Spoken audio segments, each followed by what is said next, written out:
देखिए बच्चों, जैसे कल मैंने आपको कुछ रूल्स बताए थे, IUPAC पद्धति लिखने के 4-5 नियम बताए थे, उससे आगे के रूल्स आज को बताने जा रहे हैं, ठीक है ना। देखिए कल मैंने आपको रूल्स बताया था, उसमें यह था कि यदि कोई जनक श्रृंखला, कोई एलिफेटिक संरचना लिखते हैं, तो अगर उसमें एक से अधिक क्रियात्मक समूह आ जाते हैं, एक से अधिक क्रियात्मक समूह आ जाते हैं, तो हम नामकांकन कैसे करते हैं। तो उसके लिए मैंने आपको क्या बताया था, जब एक ही कार्बन से बच्चों, एक ही कार्बन से जब एक से अधिक पार श्रृंखलाएं जुड़ी हों, एक ही कार्बन से एक से अधिक पार श्रृंखलाएं जुड़ी हों, तो क्या दिखते हैं कि उनमें हम 2 अगर जुड़ी है पार श्रृंखला तो डाई लिखते हैं, 3 जुड़ी है तो ट्राई लिखते हैं, 4 पार श्रृंखला जुड़ी है तो टेट्रा लिखते हैं, और उसके बाद क्या लिखते हैं, जनक श्रृंखला का नाम, ठीक है ना। इसके बाद का अगला नियम आप पढ़ेंगे, नियम नंबर 6 था आपका, देखते हैं क्या था। नियम नंबर 6 में मैंने आपको बताया था, यदि यौगिक में 2 या 2 से अधिक, यदि यौगिक में 2 या 2 से अधिक, 2 या 2 से अधिक, 2 या 2 से अधिक द्वैबंध या त्रिबंध उपस्थित होते हैं, कहां, कार्बन की श्रृंखला में 2 बंध या त्रिबंध, ठीक है ना। एक से अधिक जगह, अगर 2 जगह आ जाए, 2 जगह द्वैबंध आ जाए, या 3 जगह त्रिबंध आ जाए, मतलब त्रिबंध 2 जगह आ जाए, तो 2 बंध अगर 2 जगह, देखो द्वैबंध के लिए क्या होता है, ईन लगता है, अनुलग्न क्या होता है, ईन, और त्रिबंध के लिए अनुलग्न क्या होता है, आइन, ठीक है ना, आइन। अगर डबल जगह पे 2 बंध तो क्या लिखेंगे, डाईइन, और ट्रिपल बंध 2 जगह है तो क्या लिखेंगे, डाई आयन, ठीक है ना, बात आ रही समझ में। अगर 3 जगह है तो ट्राईइन, अगर ट्रिपल बॉन्ड 3 जगह है तो क्या लिखेंगे, ट्राई आयन, आगे बात समझ में। अगर 2 बंध 2 जगह है तो क्या लिखेंगे, डाईइन, अगर 3 जगह डबल बॉन्ड है तो ट्राईइन, अगर ट्रिपल बॉन्ड आ जाए 2 जगह तो डाई आयन, अगर 3 जगह आ जाए तो ट्राई आयन। ओके, तो एग्जांपल देखते हैं IUPAC पद्धति के लिए, ठीक है ना, देखते हैं। CH3 जैसे CH3, ठीक है ना, CH3 CH double bond CH, देखिए यहां पर CH2 नहीं लिखा क्योंकि कार्बन की वैलेंसी 4 होती है ना, तो 1 2 3 4, 1 2 3 और इधर बॉन्ड लगाओ 4, आगे बात समझ में। तो इस तरीके से हम कार्बन की वैलेंसी को बैलेंस करते हैं, लिखेंगे CH2, ठीक है बच्चों, CH2, अब लिखिए CH डबल बॉन्ड CH2।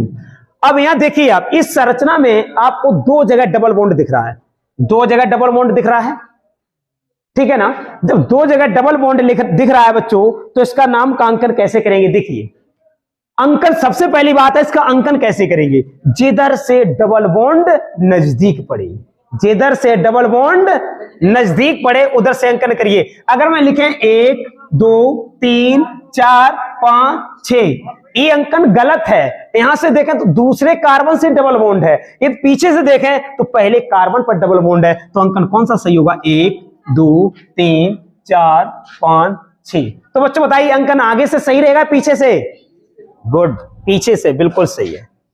ये वाला हटा देते हैं, ठीक है ना। अब इसका नाम लिखिए, सबसे पहले क्या लिखेंगे, देखो लिखने के 2 तरीके हैं। डबल बॉन्ड के लिए क्या लिखेंगे, इन, और डबल बॉन्ड कितनी जगह है, 2 जगह, तो क्या लिखेंगे, डाई इन। तो लिखते हैं सबसे पहले क्या नंबर पे, 1, और दूसरा डबल बॉन्ड कितने में, 4 पे, 1, 4, ये हाइफन का निशान होता है, ठीक है ना, 1, 4 डाई माने 2, डाई इन। अब टोटल कार्बन कितने हैं जनक श्रृंखला में, 6 कार्बन के लिए क्या लिखते हैं, हेक्सेन। अब बताओ ये IUPAC नाम समझ में आया, ऐसे लिखा जाता है। दूसरा तरीका लिखने का, या ऐसे लिख सकते हैं, देखिए 1, 4 डाई हेक्सीन, एन की जगह क्या हो जाएगा, इन, डबल बॉन्ड के लिए इन लिखते हैं, तो डाई हेक्सीन। अब बताओ बच्चों, ये दोनों नाम हैं, इसमें से आप ये दोनों नाम सही है, कोई सा भी लिख सकते हैं। एनी डाउट समझने में, समझ में आए दोनों नाम, देखो अगर मैं इस तरीके से लिखें 1,4 डाई इन हेक्सेन, ये भी नाम सही है। यदि आप ऐसे लिखना चाहें 1,4 डाई हेक्सीन, ये भी नाम सही है।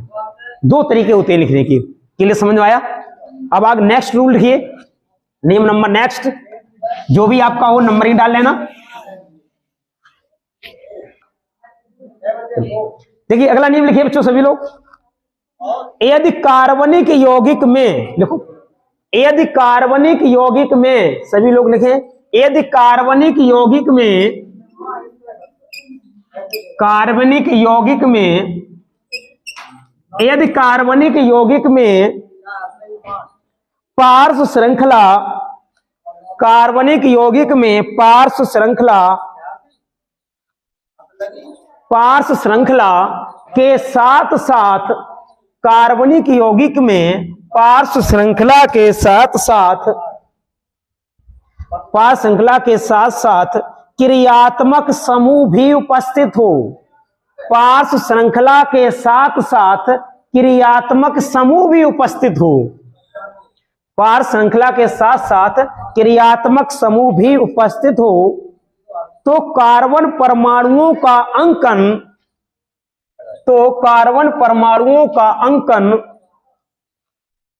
तो कार्बन परमाणुओं का अंकन उस सिरे से प्रारंभ करते हैं, कार्बन परमाणुओं का अंकन उस सिरे से प्रारंभ करते हैं जिधर से क्रियात्मक समूह नजदीक पड़ता है, जिधर से क्रियात्मक समूह निकटतम पड़ता है। ठीक है ना? जिधर से क्रियात्मक समूह निकटतम पड़ता है, निकटतम पड़ता है। जैसे देखिए बच्चों, जैसे CH3 CH रिएक्शन संरचना लिखिए, CH3 CH2 संरचना लिखिए सभी लोग, CH2, एक और लिखिए CH2OH। अब यहां से हम जोड़ते हैं CH3। अब इस कंडीशन में देखिए बच्चों, इस कंडीशन में देखो इसमें पार्श्व श्रृंखला भी है। देखिए पार्श्व श्रृंखला कौन सी है ये। अब ये क्रियात्मक समूह की बात आए, ये जो OH जुड़ा है ये आपका क्रियात्मक समूह है। देखिए क्रियात्मक समूह, क्रियात्मक समूह मैंने बताया ये होगी पार्श्व श्रृंखला। पार्श्व श्रृंखला को क्या बोलते हैं? साइड चैन, पार्श्व श्रृंखला। और ये आपकी क्या हो जाएगी इतनी बताइए? जनक श्रृंखला। क्या हो गई? गुड, आप लोग सही पढ़ रहे हैं, जनक श्रृंखला। अब देखो तीन चीज आपके सामने लिखी है, एक क्रियात्मक समूह है, पार्श्व श्रृंखला है और जनक श्रृंखला है। अब इसमें सबसे पहले नाम किसका लिखा जाएगा? तो नाम तो लिखने की बात सबसे पहले अंकन किधर से करते हैं, ठीक है ना।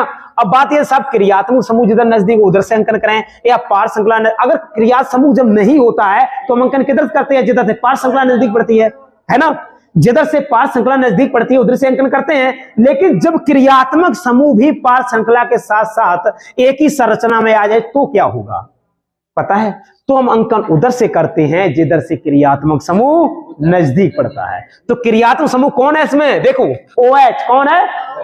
तो ये कहां से नजदीक पड़ता है? आगे से पीछे से? पीछे से पड़ता है नजदीक। तो अंकन कहां से करेंगे? 1 2 3 4 हो गया अंकन बच्चों, आ गया समझ में? अब अंकन हो गया। जनक श्रृंखला कितने कार्बन हो गए? 4। अब आप क्या लिखेंगे? नाम लिखना प्रारंभ करें। अब बात आती है इसमें सबसे पहले नाम किसका लिखें?